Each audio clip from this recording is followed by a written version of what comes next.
I wasn't absent from my son's childhood. At least, that's the story I told myself. I packed his lunches before sunrise.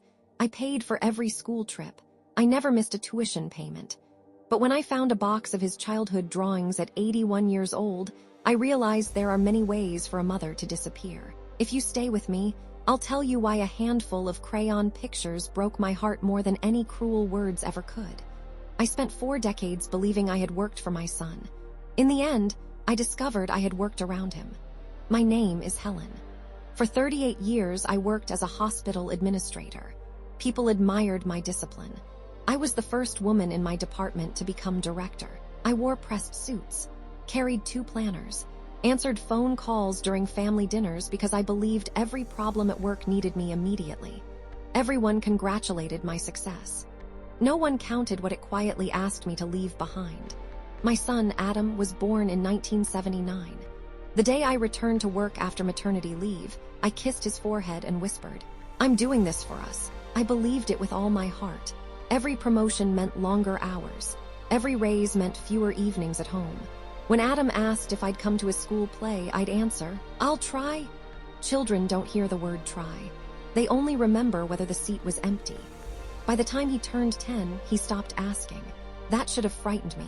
Instead, I called him independent. One winter afternoon, I arrived home after another 12-hour shift. He was sitting at the kitchen table with a science project.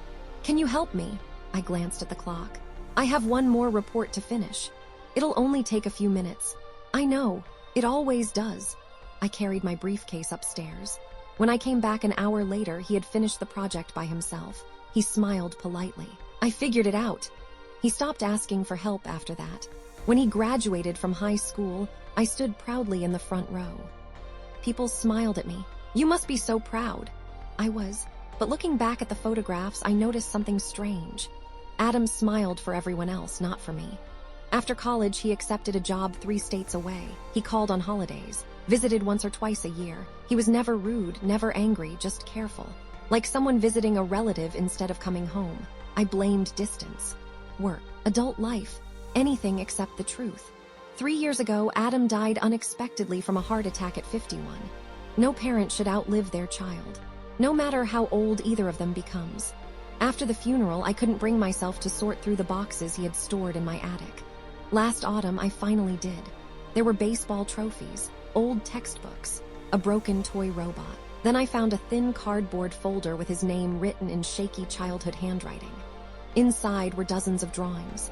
Kindergarten, 1st grade, 2nd grade, simple crayon pictures, our house, trees, a dog we once owned, and me. At first I smiled. Then I noticed something. In every single drawing I was outside, standing beside the driveway, walking toward a car, looking through a window, holding a briefcase. Never once was I inside the house with him. I spread every drawing across the floor. 23 pictures, 23 versions of the same memory. Adam inside, me outside. I couldn't stop staring. Had he done it by accident? Then I found a note his 1st grade teacher had attached to one drawing. Adam explained that Mommy is always leaving for work, so he drew her where she usually is. The room became very quiet. I read that sentence again and again. My entire career fit inside one innocent explanation from a 6-year-old boy. She is where she usually is, outside. I cried harder than I thought an 81-year-old woman still could. Not because I had worked. Working wasn't the mistake. The mistake was believing there would always be another recital. Another bedtime story. Another chance to stay home. There wasn't. A week later, my daughter-in-law visited. I showed her the drawings. She smiled sadly. "Adam kept talking about those." "He did," she nodded. "He said they reminded him why he always left work early when our kids asked him to come home." I looked at her. "He told me once." She hesitated. "I don't blame Mom anymore. She gave me everything she knew how to give. I just wish she'd known that I needed less money and more of her." Those words found every place the drawings had missed. I had spent decades measuring motherhood by sacrifice. Adam had measured it by presence. We were using different rulers. Today, those 23 drawings hang in my hallway. Visitors often ask why I display children's artwork instead of expensive paintings. Because no famous artist has ever told me the truth so honestly. Every picture reminds me that children rarely remember your explanations. They remember your location. Were you there, or weren't you? If you're working hard for someone you love, I understand. I truly do. Providing matters. Responsibility matters. Bills must be paid. Dreams deserve effort. But don't let tomorrow borrow so much from today that the people you're working for stop expecting you to come home. Children eventually stop asking.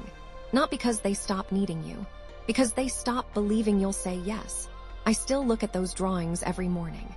The little woman holding a brown briefcase never changes. Neither does the little boy standing inside the house. Only I have changed. I finally understand what he was trying to tell me with a red crayon all those years ago. Home isn't the place you're working to protect. Home is the place that quietly notices when you're gone.